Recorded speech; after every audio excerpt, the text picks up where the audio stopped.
खूनी इमारत तारुफ एक तवील उरसे से तर्कशिदा सुनाती इलाके के दिल में एक मशहूर इमारत खड़ी थी जिसे मकामी लोग खूनी इमारत कहते थे। ये है कभी 1900 की दहाई के अवाइल में एक फलता फूलता गारमेंटस फैक्ट्री थी, लेकिन अब ये अलमिये की एक बोसीदा अलामत बन चुकी थी। फैक्ट्री को इस वक्त बंद कर दिया गया जब एक आग ने 100 से ज्यादा मजदूरों की जान ले ली, जिनमें से बहुत से लोग लालची मालिक के हुक्म पर अंदर बंद कर दिए गए थे। दहाइयों के दौरान ये इमारत खौफनाक कहानियों पर असरार गुमशतगियों और गैर मरी सरगर्मियों का मरकज बन गई। खबरदार किए जाने के बावजूद कॉलेज के चंद दोस्त जो उन कहानियों को महज अफसाना समझते थे ने वहां रात गुजारने का फैसला किया। लेकिन जो कुछ उन्होंने वहां देखा वो उनकी जिंदगी मौत और उन दोनों के दरमियान की बारीक लकीर के बारे में सोचने का नजरिया हमेशा के लिए बदल देगा।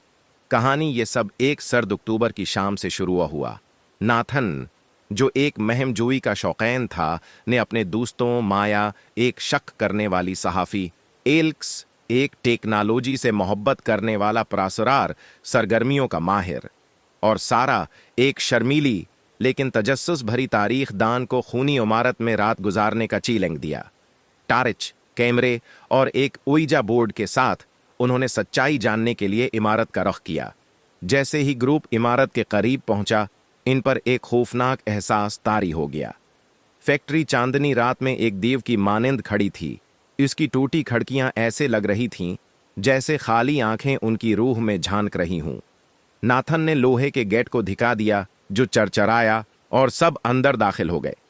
ये जगह बहुत अजीब लग रही है, सारा ने सरगोशी की। परेशान ना हो, नाथन ने जवाब दिया। ये सिर्फ एक पुरानी इमारत है, सारा ने सरगोशी की। परेशान ना हो, नाथन ने जवाब दिया। ये सिर्फ एक पुरानी इमारत है, सारा ने सरगोशी की। परेशान ना हो, नाथन ने जवाब दिया।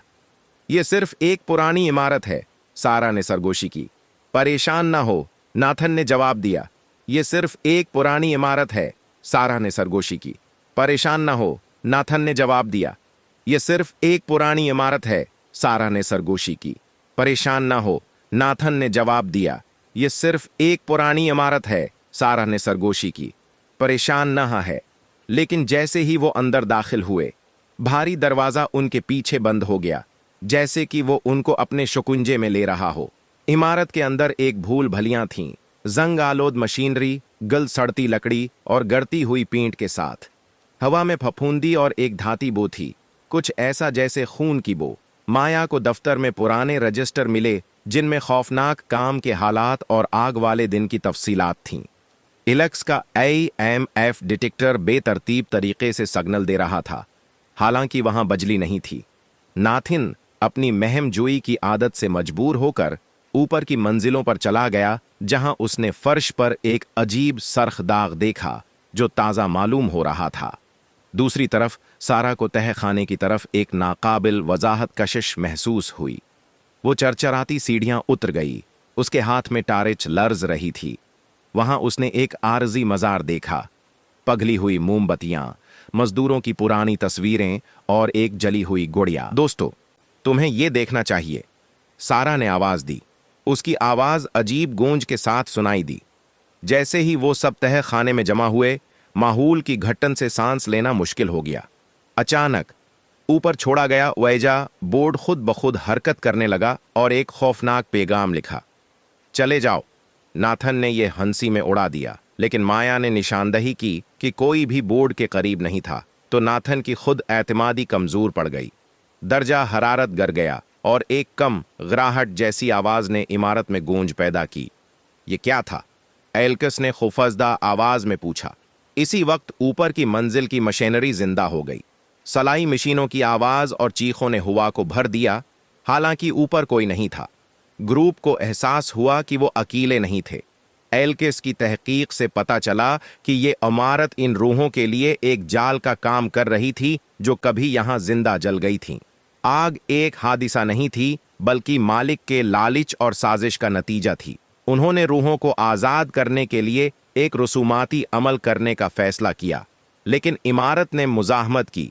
छत से मशीनरी गिरी, दीवारों से खून बहा और एक सियाह साया नमूदार हुआ जो गालिबन मालिक की रूह थी।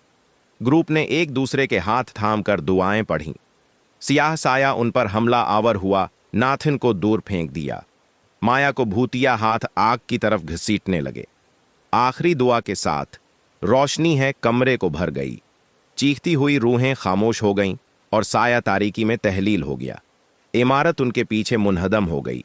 अपनी अंधी तारीख को मलबे में दफन करते हुए बाहर खड़े कानिपते हुए उन्होंने उस बात पर सुकून महसूस किया कि उन्होंने कैद रूहों को आज़ाद कर दिया, लेकिन उसकी कीमत चुकाई। नाथन का बाजू टूट गया और माया के जख्म हमेशा के लिए उसकी जल्द पर निशान छोड़ गए। सबक ये कहानी लालच और इस्तेहसाल के नताइज के बारे में एक सबक है। ये हमें याद दिलाती है कि माजी हमेशा के लिए है, को नज़रअंदाज नहीं किया जा सकता और दूसरों के दर्द को तस्लीम करना और हल करना ज़रूरी है। कभी कभी सच्चाई का सामना करना ही हकीकी बहादुरी होती है, चाहे वो कितना ही खौफनाक क्यों ना हो।